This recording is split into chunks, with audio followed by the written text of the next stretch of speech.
दूसरी दुनिया में पुनर्जन्म के पहले ही दिन लड़के को लगा था कि वह कोई चुना हुआ योद्धा है, लेकिन उसे लकड़ी रगड़कर आग जलाना तक नहीं आता था। उसने इतनी जोर से लकड़ी रगड़ी कि धुआं तो निकलने लगा, लेकिन आग जलने से पहले उसके हाथों में छाले पड़ गए। उसकी पूरी मेहनत बेकार चली गई। सौभाग्य से उसने स्कूल में अपनी पढ़ाई पर ध्यान दिया था। अचानक उसे विचार आया, बर्फ से आग जलाना। दूसरे लोग सिस्टम पर भरोसा करते हैं, लेकिन वह अपनी किताबों पर भरोसा करता है। किताबी ज्ञान ने वाकई उसकी किस्मत बदल दी। उसकी इस चतुराई को देखकर देवता भी दंग रह गए थे। उन्होंने आखिरकार एक ऐसा पुनर्जन्म लेने वाला व्यक्ति देखा जो सिर्फ फायरबॉल चिल्लाना नहीं जानता था। पिछले 10,000 सालों में उन्होंने या तो अनाड़ी देखे थे या जादू के नौसिखिए। एक पढ़ाकू खिलाड़ी को पाकर उन्होंने खुश होकर उसे वाटर एलिमेंट जादू का वरदान दे दिया। लड़का एक शांत जीवन जीना चाहता था, लेकिन देवता ने उसे ड्रैगन फॉरेस्ट में फेंक दिया। वहां उसे एक छोटा घर, 2 महीने का राशन और राक्षसों से बचने के लिए एक सुरक्षा घेरा दिया। साथ ही उसे एक चाकू और 2 किताबें भी दी, राक्षसों का विश्वकोश और पौधों का विश्वकोश। पहली नजर में तो सब कुछ ठीक लग रहा था, लेकिन यह तो उसे नूब विलेज में धकेलने जैसा था। उसे पता था कि शिकार और जादू का अभ्यास तो करना ही होगा। यह एक तरह का सॉफ्ट जबरदस्ती वाला विकास था। शुरुआत में उसका जादू बहुत कमजोर था। उसके पानी के गोले राक्षसों पर ऐसे लगते थे जैसे किसी ने उन पर ठंडा पानी छिड़क दिया हो। राक्षस भी उसे नजरअंदाज कर देते थे, लेकिन उसने हार नहीं मानी और रोज अभ्यास किया। धीरे धीरे उसने जल जादू को बर्फ जादू में बदल दिया और अंततः उसके पास हमला करने लायक शक्ति आ गई। वह एक नौसिखिए से एक बुनियादी स्तर का जादूगर बन गया, लेकिन जैसे ही उसने जंगल में कदम रखा, उसका सामना एक विशाल जादुई सुअर से हो गया। उसकी फुर्ती और ताकत देख लड़का इतना डर गया कि भागना ही भूल गया था। अंत में उसने किसी तरह चकमा दिया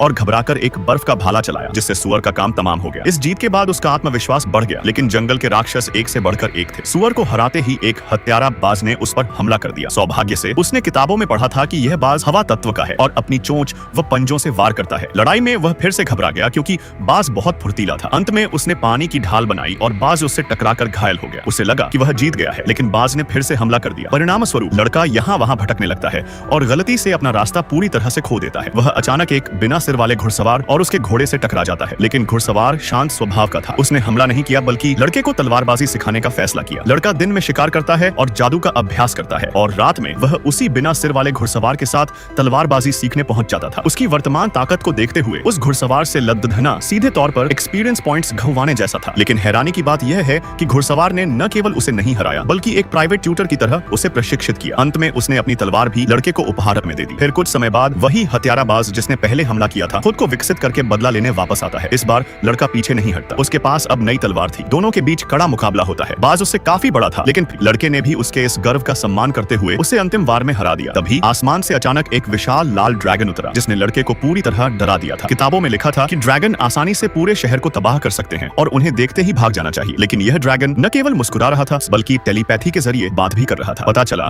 कि वह ड्रैगन उसी विकसित बाज को ढूंढ रहा था। जब उसे पता चला कि लड़के ने बाज को हरा दिया है, तो उसने लड़के की तारीफ की और एक बड़ा रहस्य खोला।